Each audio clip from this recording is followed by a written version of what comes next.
teman-teman semua.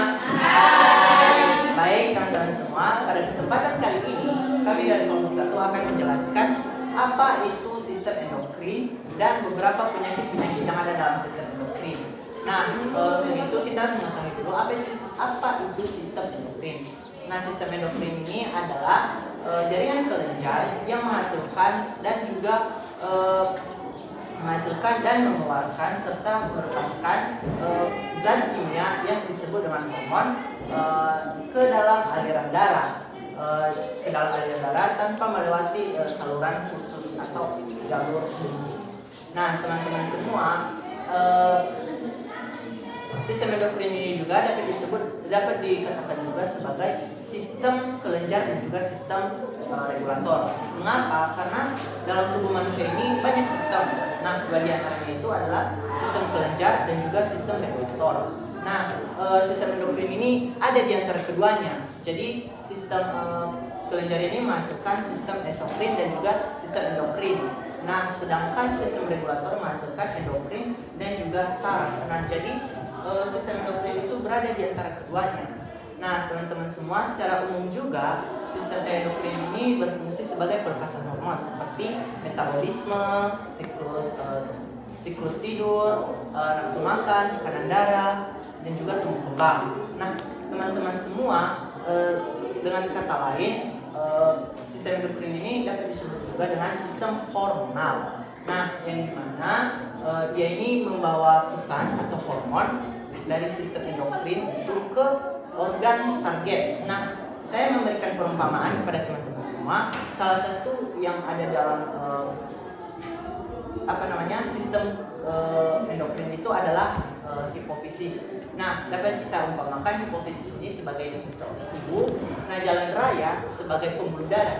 Nah, ada juga objek itu sebagai darah. Nah, sebagai organ targetnya, kita diumpamakan kita yang ada di sekolah ini itu adalah organ target. Nah, gini ceritanya teman-teman. Hipofisis memberikan bekal. Nah, bekal ini adalah hormon. Nah, hormon tersebut tadi diberikan kepada abang ojek atau darah.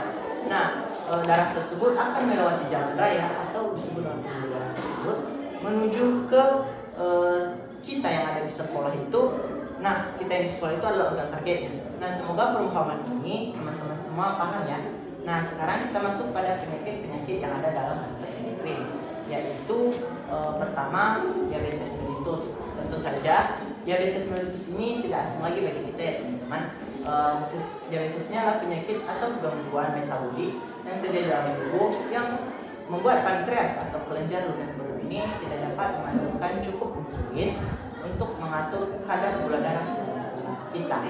Nah, tahu nggak teman-teman, pada zaman dahulu untuk mengecek apakah atau mendiagnosis seseorang itu terkena penyakit diabetes adalah dengan mencicipi urin. Nah, namanya itu kemarin adalah kencing manis, makanya disebut dengan kencing manis pada zaman dahulu.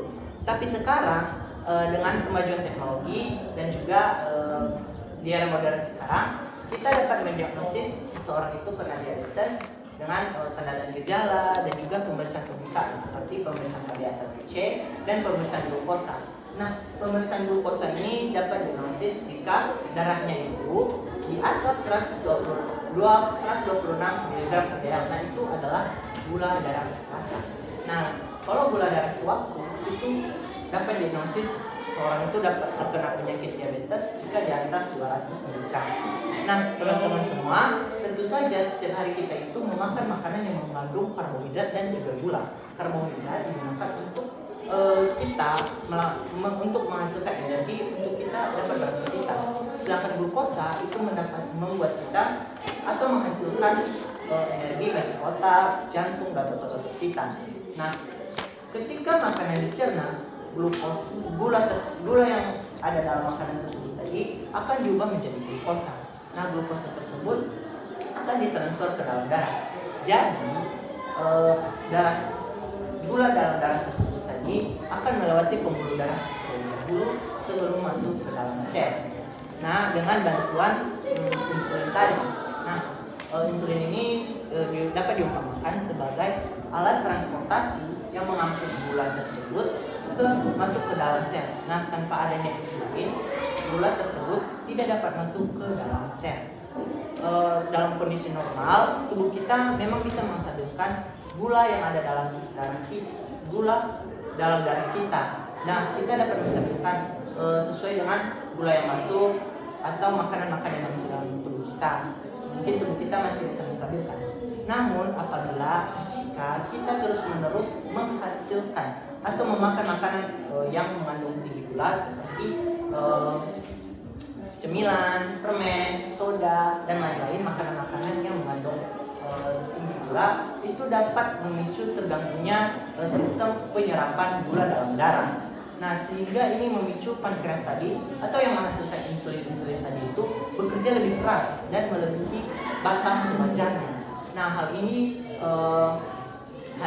dapat mengakibatkan sistem penyerapan glukosa tadi terjadi dengan cepat.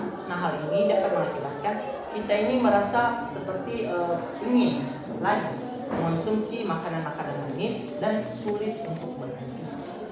Nah, akibat dari siklus yang terus-menerus ini yang mengakibatkan tubuh kita itu kehilangan sensitivitas atau sensitif terhadap insulin tersebut. Nah, jika tubuh kita sudah kehilangan sensitif terhadap insulin, maka banyak gula dalam darah itu akan tertinggal di dalam darah. Yang fenomena ini disebut dengan resistansi insulin atau insulin resistan. Nah, teman-teman semua, jika hal ini terjadi, ini akan membuat sel-sel dalam tubuh kita itu mengalami atau terjadi atau kehilangan sensitivitasnya terhadap insulin tadi. Nah, teman-teman semua, gula dalam darah kita ini juga dapat berakhir di ginjal kita. Kenapa? Karena mekanisme dari tubuh kita ini dengan mekanisme dalam tubuh kita ini, jika kadar gula dalam darah kita ini tinggi, maka akan dikeluarkan melalui urin. Nah, ini adalah sistem mekanisme tubuh ya teman-teman, yang membuat kita itu nanti akan merasa kehausan. Nah, nanti itu akan saya jelaskan di tanda dan gejala. Sekarang kita masuk pada penyebab-penyebab yang bisa memicu terjadinya diabetes mellitus. Yang pertama, faktor keturunan. Nah, faktor keturunan ini risiko terjadi diabetes mellitus dapat terjadi ketika ada riwayat keluarga yang sudah terkena penyakit serupa. Nah, tapi dengan pola hidup sehat, penyakit diabetes mellitus tersebut dapat terkurangi. Yang kedua, kebiasaan makan makanan yang tidak sehat, yang seperti saya katakan tadi, seperti makanan-makanan yang tinggi gula, lemak. Nah, itu dapat memicu terjadinya tinggi gula darah sehingga terjadinya resistansi insulin. Yang kedua, kurang gerak. Kebiasaan sedentari atau malas gerak dalam tubuh kita membuat otot-otot kita itu kurang sensitif terhadap atau kurang dapat mengatur kadar gula dalam darah kita. Yang keempat adalah obesitas. Nah, obesitas ini apalagi jika terjadi di bagian perut. Nah, ini sangat beresiko teman-teman terjadinya diabetes mellitus karena terganggunya alat produksi yang menghasilkan insulin tadi yang dapat mengontrol kadar gula dalam darah kita. Yang selanjutnya adalah pola tidur yang tidak teratur. Nah, jika terjadi tersebut, ada hormon yang mengatur siklus makan kita itu adalah ghrelin. Nah, yang membuat kita itu memaksa kita untuk memakan makanan yang manis atau junk food atau instan. Nah, yang keenam adalah stres berkepanjangan. Saat stres, kita akan menghasilkan kelenjar kortisol. Nah, kelenjar ini akan membuat resistensi insulin itu menurun. Nah, jadi insulin dalam darah kita itu tidak dapat mengontrol atau mengatur kadar gula sehingga menumpuk dalam darah glukosa tadi. Yang ketujuh adalah kondisi medis tertentu. Nah, sekarang kita masuk pada tanda-tanda dan gejala yang terjadi dalam tanda dan gejala terjadinya diabetes mellitus pada seseorang. Yang pertama adalah sering merasa haus. Nah teman-teman, atau sering disebut dengan polidipsi. Nah ini terjadi karena seperti yang saya jelaskan tadi, gula tersebut berakhir di urin, di ginjal. Jadi kita sering merasa ingin membuang air kecil atau sering dikatakan poliuri. Nah jadi teman-teman, itu juga dengan merasa sering lapar atau polifagy. Nah sel tadi kan ada dalam darah, tapi energi dalam tubuh kita tidak dapat karbohidrat tadi, kan ada karbohidrat dan glukosa. Nah jadi tidak dapat energi tidak langsung menyebar ke seluruh tubuh karena glukosa tadi sudah tertahan dalam darah karena sel-sel tidak terganggunya sensitivitas terhadap insulin tadi. Nah teman-teman semua, adapun gejala-gejala utama itu yang pertama, berat badan kita itu naik secara tiba-tiba. Yang kedua, terjadi kesemutan. Yang ketiga, dapat gatal di daerah kemaluan, bisul hilang timbul, dan juga luka susah sembuh. Nah teman-teman semua, sebagai contoh luka susah sembuh ini seperti kita sering menemuinya itu pada saat kita prakerja, kita menemukan ada orang tua yang terkena gangren. Nah gangren itu disebabkan oleh diabetes mellitus. Nah mengapa terjadi? Karena sel-sel tadi tidak mendapatkan cukup energi, yaitu glukosa. Jadi sel-sel tersebut, ketika sel-sel tersebut kurang glukosa, membuat sel-sel tersebut mati. Ketika sel-sel mati, jaringan-jaringannya pun mati. Jika jaringannya sudah mati, maka seseorang tersebut terpaksa harus diamputasi. Nah demikian penjelasan singkat dari saya. Selanjutnya penjelasan selanjutnya tentang pencegahan dan pengobatan akan dilanjutkan oleh teman kami ya.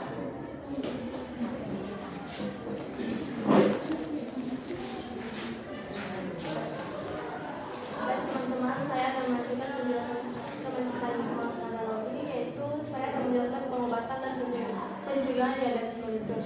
Pengobatan diabetes mellitus bertujuan untuk mengontrol gula darah dan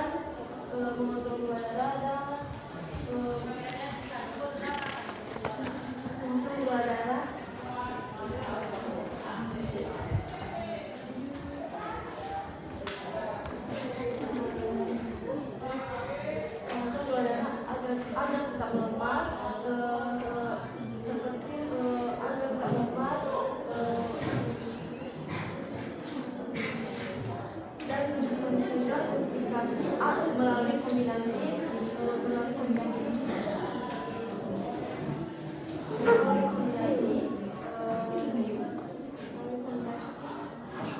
perubahan gaya hidup seperti diet sehat dan berolahraga.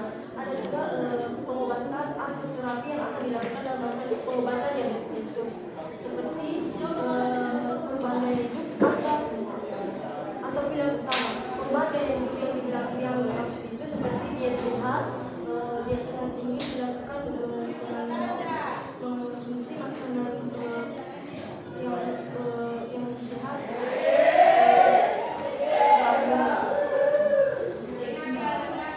rendah lemak, dan kurang mengonsumsi gula. Seterusnya olahraga dengan rutin.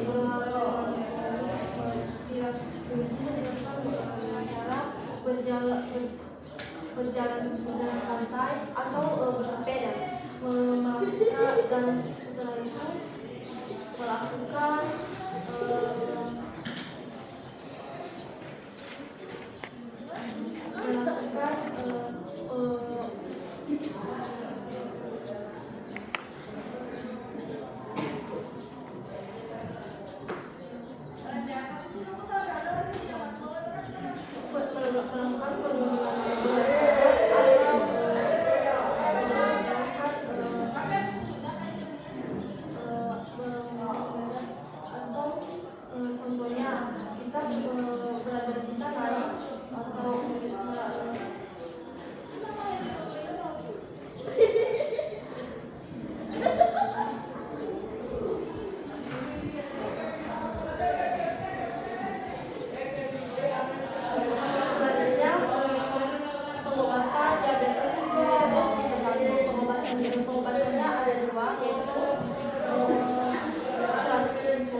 Juventus tipe 2 ini memiliki 4 pengobatan, yaitu metformin. Obat metformin ini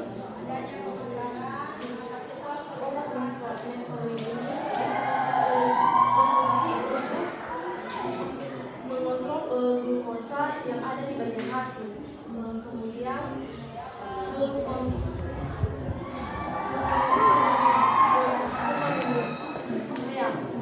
obat ini digunakan untuk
penyakit hipertiroid. Hipertiroid adalah kondisi di mana kelenjar tiroid menghasilkan hormon tiroid terlalu banyak. Nah, kalau kita ketahui juga teman-teman, bentuk dari hipertiroid ini yaitu mirip dengan kupu-kupu yang berada di depan leher kita. Ya, fungsi dari hormon tiroid ini yaitu untuk mengendalikan proses metabolisme tubuh, mengatur suhu tubuh, memproses nutrisi pada makanan menjadi energi, dan serta mengendalikan denyut jantung dan sistem saraf. Tetapi teman-teman, jika hormon tiroid terlalu banyak dalam tubuh, maka proses metabolisme dalam tubuh kita akan bekerja lebih cepat dari biasanya. Kondisi ini biasanya disebut dengan pirotoksikosis. Nah, lalu penyebab dari hipertiroid ini yaitu pertama, Graves' disease. Graves' disease adalah penyakit autoimun ketika sistem imun menyerang kelenjar tiroid sehingga memicu kelenjar tiroid menghasilkan hormon tiroid terlalu banyak. Kedua yaitu tiroiditis. Tiroiditis adalah peradangan atau infeksi pada kelenjar tiroid yang disebabkan oleh gangguan sistem imun atau infeksi virus seperti flu atau kondom. Peradangan ini dapat menyebabkan kebocoran pada sistem kelenjar tiroid sehingga hormon tiroid dapat masuk ke dalam darah dan menyebabkan gejala hipertiroid. Ketiga yaitu nodus tiroid. Nodus tiroid adalah benjolan atau berbentuk padat atau berisi cairan yang terdapat di kelenjar tiroid. Nodus tiroid ini dapat menyebabkan atau dapat menekan kelenjar tiroid sehingga hormon tiroid sulit untuk dihasilkan. Nah, penyebab lainnya yaitu teman-teman, pertama dapat karena mengonsumsi atau sering mengonsumsi obat yang mengandung iodin tinggi seperti amiodaron. Nah, kedua yaitu memiliki penyakit kronis seperti anemia atau diabetes mellitus tipe 1. Yang ketiga yaitu memiliki riwayat penyakit Graves' disease. Keempat yaitu kehamilan. Kehamilan ini yaitu ketika hormon HCG dalam tubuh ibu hamil yang terlalu tinggi sehingga merangsang kelenjar tiroid menghasilkan tiroid terlalu banyak. Tanda dan gejala hipertiroid ini yaitu pertama, detak jantung berdebar tidak teratur. Kedua yaitu nafsu makan meningkat tetapi berat badan tidak meningkat. Ketiga yaitu tremor seperti tangan dan jari gemetar. Keempat itu susah tidur. Kelima menstruasi yang perubahan siklus menstruasi. Keenam yaitu mudah lelah. Ketujuh yaitu kelenjar tiroid bagian leher membengkak. Kedelapan yaitu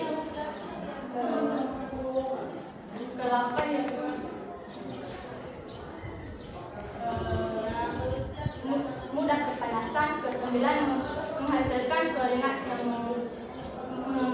keringat berlebihan atau melampaui batas normal. Ke-10 yaitu memiliki tekanan darah tinggi. Sekian dari penjelasan saya, akan diteruskan oleh teman kami Fani.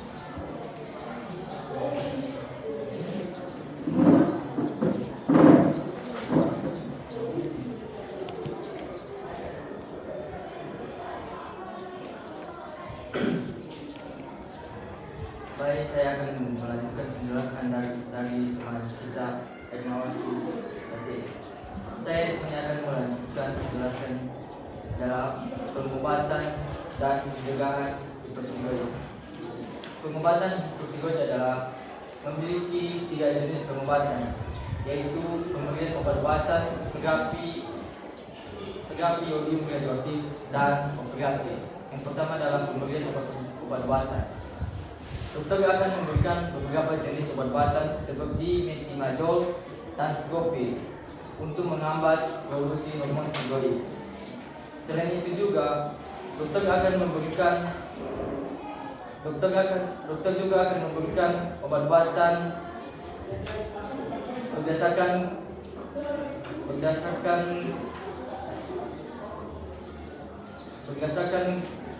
gejala hipertiroid yang ditimbulkan. Contoh obatnya adalah propranolol untuk mengatasi gejala berkurangnya jantung.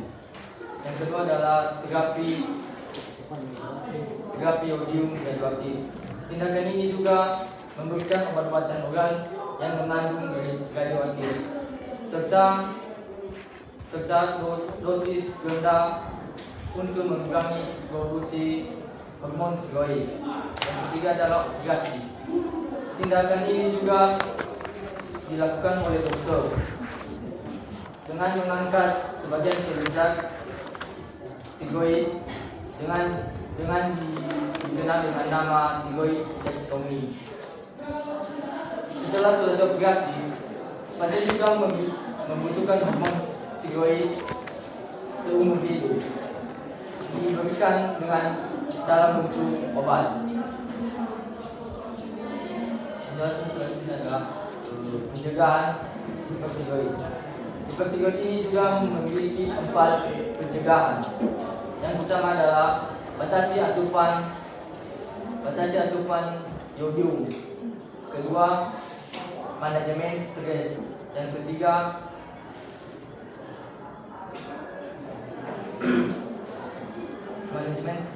adalah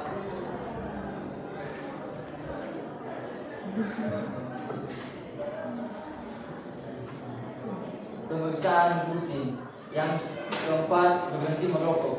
Baik, yang pertama adalah batasi asupan iodium. Iodium ini bahan utamanya adalah pembentukan hormon tiroid. Contoh sumber tinggi iodium adalah yang pertama.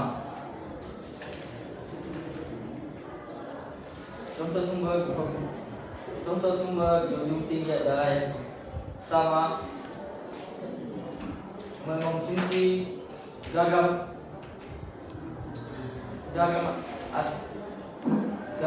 yang berlebihan.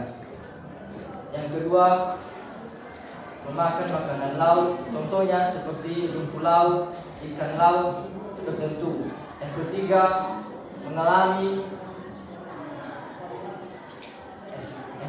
suplemen dan obat yang mengandung iodium. Yang kedua adalah manajemen stres. Stres dapat memicu kondisi autoimun. Cara mengelola stres adalah contohnya melakukan yoga atau pergerakan tubuh. Yang kedua, meditasi. Yang ketiga, melakukan pernafasan dalam. Yang keempat, melakukan olahraga ringan. Yang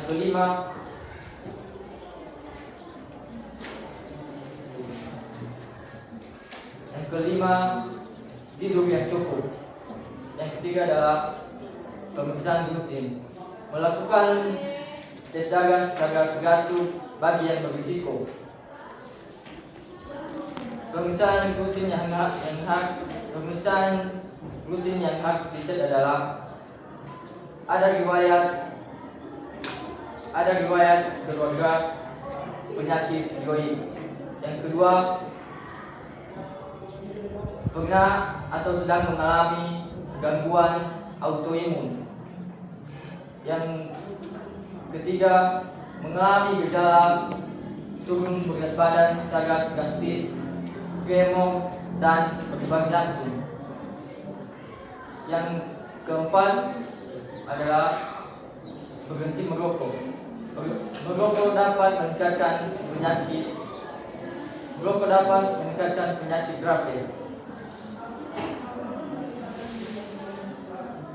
Dampak merokok adalah satu, meningkatkan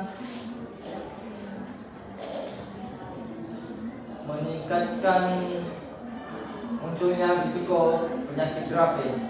Kedua,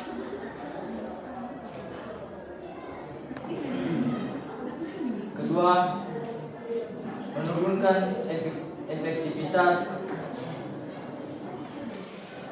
pengobatan. Yang ketiga,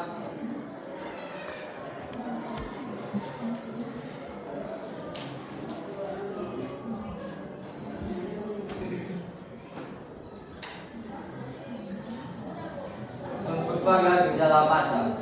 Baik, penjelasan selanjutnya dilanjutkan oleh Indah.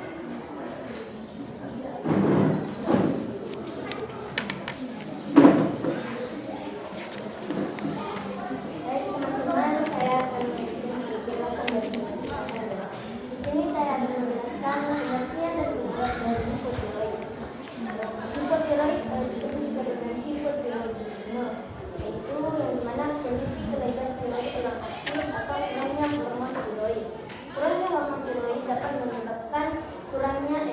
menyebabkan tubuh mudah lelah dan sulit untuk berkonsentrasi. Hormon tiroid adalah zat kimia pengatur metabolisme tubuh yang diproduksi oleh kelenjar yang membentuk kupu-kupu yang disebut dengan kelenjar tiroid. Tiroid adalah kelenjar kecil yang berbentuk kupu-kupu, tepatnya di bagian depan leher di bawah jantung. Baik teman-teman, saya akan melanjutkan penjelasan tentang penyebab dari hipotiroid. Penyebab dari hipotiroid ini ada tiga, yaitu satu penyakit autoimun, yang kedua pengobatan pada kelenjar tiroid, dan ketiga obat-obatan tertentu. Penyakit autoimun adalah kondisi kekebalan tubuh yang menyerang sel kelenjar tiroid sehingga fungsinya terganggu. Yang kedua, pengobatan pada kelenjar tiroid seperti radioterapi pada leher. Radioterapi pada leher dapat merusak kelenjar tiroid sehingga kelenjar sulit untuk memproduksi hormon. Yang ketiga, obat-obatan tertentu. Ada beberapa jenis penggunaan obat yang dapat menyebabkan hipotiroidisme, yaitu lithium, amiodarone, dan interferon, yang dapat mengurangi gangguan mental, irama jantung dan kanker, sehingga dapat menghambat produksinya hormon. Baik teman-teman, penjelasan berikutnya akan dijelaskan dengan kita.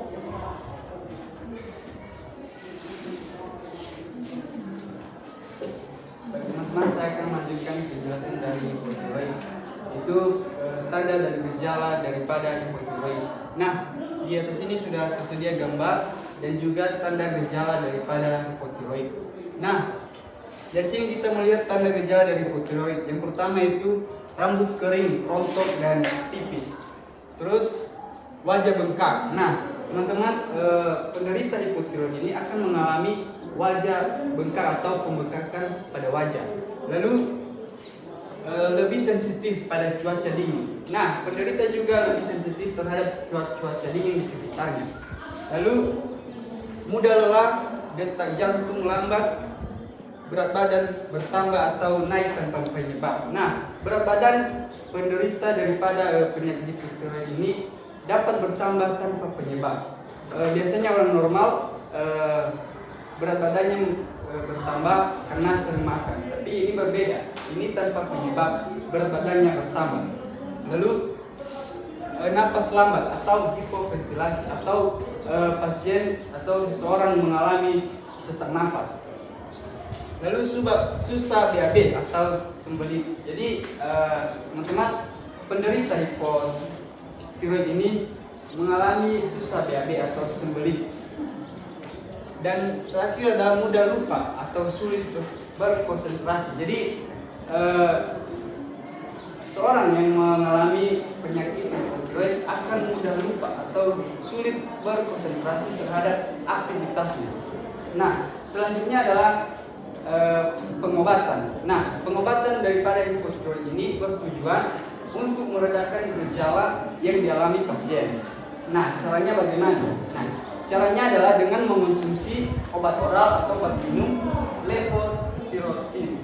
Kenapa harus levothyroxine? Karena levothyroxine mengandung hormon tiroid sintetis. Jadi sangat dibutuhkan oleh seseorang yang mengalami penyakit hipotiroid. Nah, penyakit hipotiroid ini juga adalah penyakit yang berlangsung dalam jangka panjang atau kronis. Nah, otomatis penderitanya harus meminum atau mengonsumsi obat levothyroxine seumur hidup. Nah, pada saat mengonsumsi obat levothyroxine itu bertujuan untuk mengontrol penyakit yang dialami. Dan pada masa pengobatan pasien dianjurkan atau rutin kontrol ke dokter endokrin supaya dokter dapat menyesuaikan dosis obat yang digunakan oleh pasien sesuai dengan kondisi tubuh. Contohnya kondisi tubuh pasien sudah mulai pulih, maka dosisnya dikurangi, atau sebaliknya kondisi pasien lebih parah, maka dosisnya ditingkatkan. Jadi tujuannya itu menyesuaikan dosis dengan kondisi tubuh pasien. Nah, perlu diingat juga teman-teman bahwasanya penderita hipotiroid ini tidak disarankan untuk berhenti minum obat levothyroxine secara tiba-tiba, terkecuali disarankan oleh dokter. Dan perlu juga penderita atau pasien ini harus melakukan pemeriksaan tes darah setiap 6-12 bulan untuk memantau efek pengobatan. Jadi teman-teman, pasien ini harus melakukan tes darah setiap 6 bulan sekali atau 12 bulan sekali, bertujuan untuk memantau efek pengobatannya. Nah, yang terakhir adalah pencegahan. Nah, di mana pencegahan ini ada beberapa bagian, yaitu menerapkan pola makan sehat dan seimbang. Nah, jadi teman-teman, pasien ini harus melakukan penerapan pola makan yang sehat dan seimbang, di mana harus mengonsumsi makanan bergizi dan sehat dan seimbang. Lalu mengonsumsi makanan beriodium seperti garam beriodium, telur, makanan laut seperti ikan, udang, dan susu. Nah, kenapa harus mengonsumsi makanan beriodium? Karena makanan beriodium itu adalah suatu yang dapat memproduksi hormon tiroid. Jadi untuk pasien hipotiroid ini sangat dianjurkan untuk memakan makanan beriodium tinggi. Lalu yang ketiga, yang terakhir adalah pasien harus secara rutin memeriksa kondisi tubuhnya untuk atau memeriksa penyakit autoimun yang dialami, atau pernah melakukan pemeriksaan tiroid sebelumnya. Jadi pasien harus melakukan pemeriksaan yang dimana apakah dia mengalami autoimun atau riwayat penyakit tiroid. Baik teman-teman, demikian dari penjelasan kami. Kalau ada yang salah menunjukkan. Jadi demikian, terima kasih.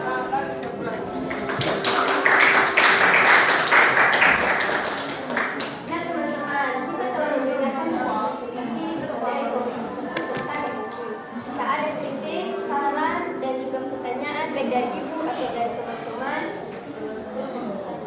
diwajibkan